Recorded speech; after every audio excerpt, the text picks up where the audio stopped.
ಕೊಪ್ಪಳ ತಾಲೂಕಿನ ಮುನಿರಾಬಾದ್ ಕಾಡಾ ಕಚೇರಿಯಲ್ಲಿ ನೀರಾವರಿ ಸಲಹಾ ಸಮಿತಿ ಸಭೆ ನಡೆದಿದೆ.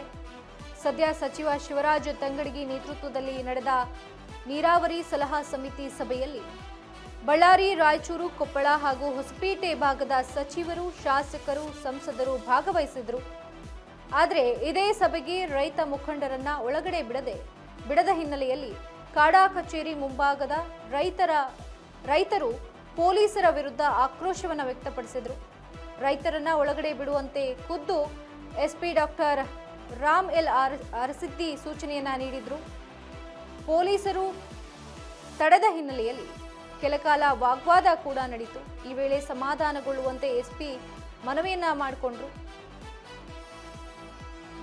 ರೈತರ ಆಕ್ರೋಶ ಮಾತ್ರ ತಣ್ಣಗಾಗಲಿಲ್ಲ.